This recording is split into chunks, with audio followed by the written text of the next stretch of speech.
malaya na ulit ako. At saka ka nag-propose sa akin? Oo. At pagkatapos, sinilay mo sa akin na gawing dihin na kasunduan? Dahil nalaman kong babalik si Kikay. Haba, nagsasawa na ako sa pagiging din ng fiancé mo. Anong simple na engagement? Hindi mo naman kayo pagbabalaki. Bigyan mo lang ang pagkakataong makausap si Kikay. Pagkatapos nun, papayag na natin engagement natin. Aba, magmadali ka. Nawawalan ako ng pasensya.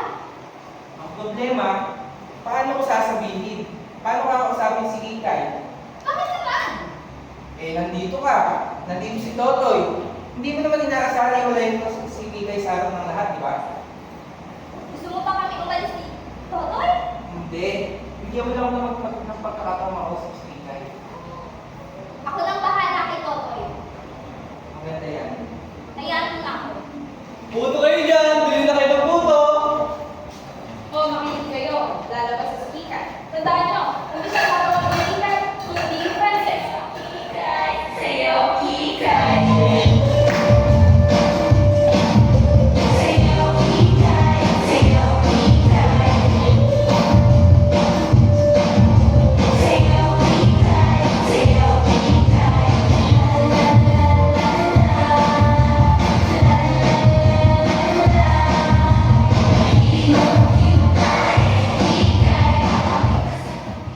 Oh, hello, hello, mga mahal kong kaibigan.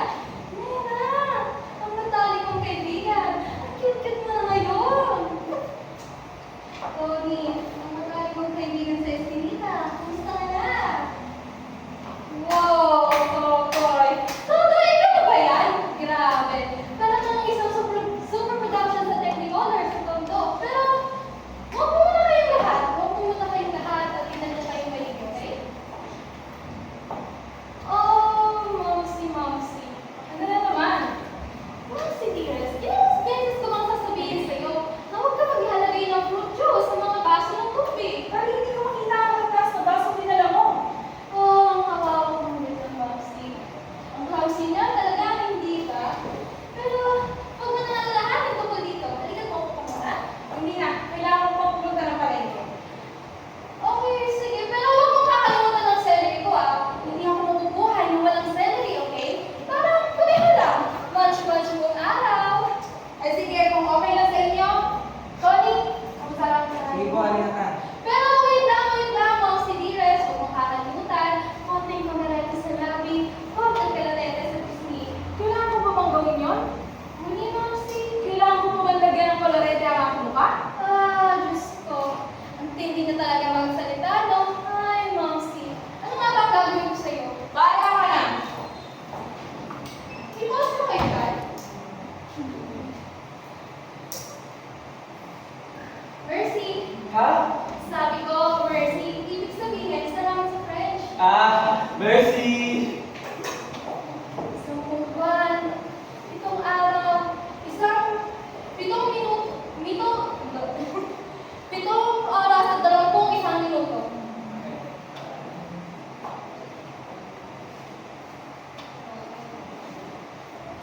Nandun na siya sa kanyang mga kaibigan. Oo! Parang nandun pa din ako. Parang hindi ko siya naiwan. Parang nandun ako tumira buong buhay ko. Pero, tumingin ako sa paligid. Tumingin ako sa paligid at napagtanto ko, hindi. Hindi na ako nandun. Hindi na ako nasa New York. Nandito ako. Nandito.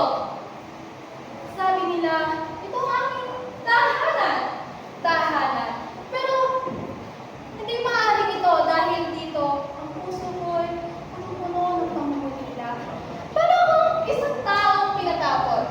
Oo, isang spiritual na pinatapon. Ang puso ko'y nananabig sa tunay kong tahanan sa kanilang dagat. Oh, New York. Ang mahal kong New York.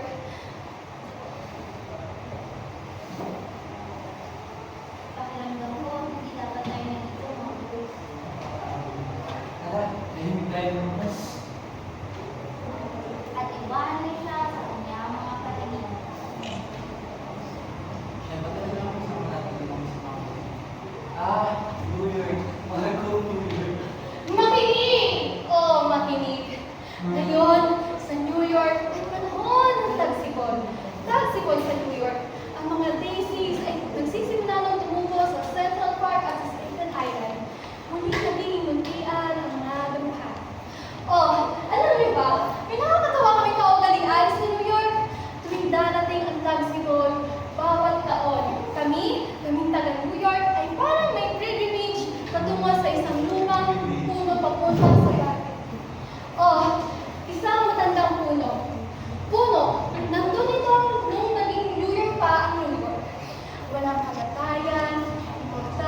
Minsan, nahuli ako ni Aling Atang na umakyat sa puno at nabubuka ang pantalon ko. Nasa itaas ako ng puno noon. Sa sobrang tawa ko, nahulog ako. Oo, at tinapon ka ni Aling Atang gamit yung walis. At nung tinamaan ka niya, bang! Napasigaw ka ng todo. Pero ako, natanggal ang pantalon ko. Hindi ako makababa sa puno.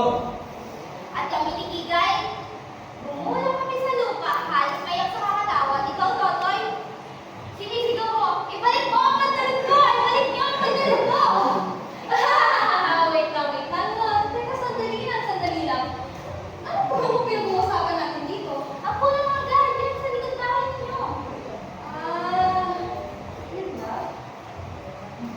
Anong problema kay Kai? Hindi mo ba nararamdaman ng parehong emosyon para sa puno iyon ang gaya na sa New York? Siyempre hindi. Bakit hindi? Sila, hindi ko sa magkaiba.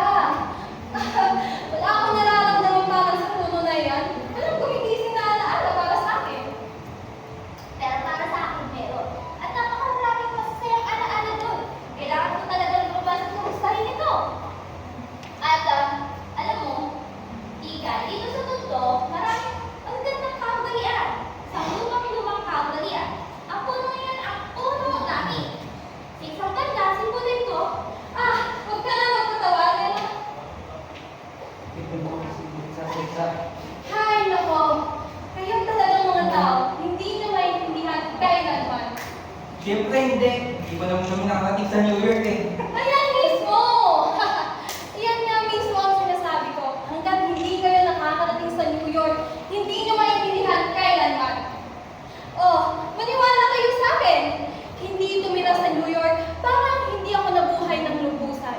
Ang puno namin doon. Hindi ito lang sumisimbolo ng isang kababawang bata, okay?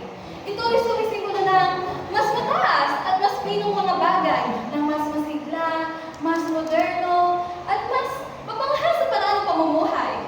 Ito ay sumisimbolo ng kalayaan, ng Manhattan skyline, ng Copacabana, ng Corte Island, tuwing tag-init, ng Gladstone sa Riverside, ng Martes ng gabi sa Ellis Cordons kasama ni Wilfield Davidson at kanyang mga trupeta. Sa Sabado ng gabi, sa Madison Square Garden, puno ng mga tao. Ng Brookzoo, ng Macy's, ng 5 sentimong ferry papuntang Staten Island, sa parada ng araw ng St. Patrick's sa Fifth Avenue, at na lahat ng makukulay at magagandang na lugar sa Greenwich Village. Imposible itong maipaliwanag sa inyong lahat. Mas gusto pa rin yung tumutubong puno dito sa akin doon. Pangalawa ko dyan. Ako rin. Ay, nako. Kayo talaga nakakatuwa na bata. Kailangan ko talaga lumabas at kamustahin ang puno ito. Wala kang puno doon, Ikay. Hindi ba? Siyempre, hindi. Sige, lumabas ka. Totoy, sasama ka ba sa akin? Kahit saan. Kahit sa dulo ng mundo. Hindi, darling. Sa ating maliit na likod bahay lang. Sa likod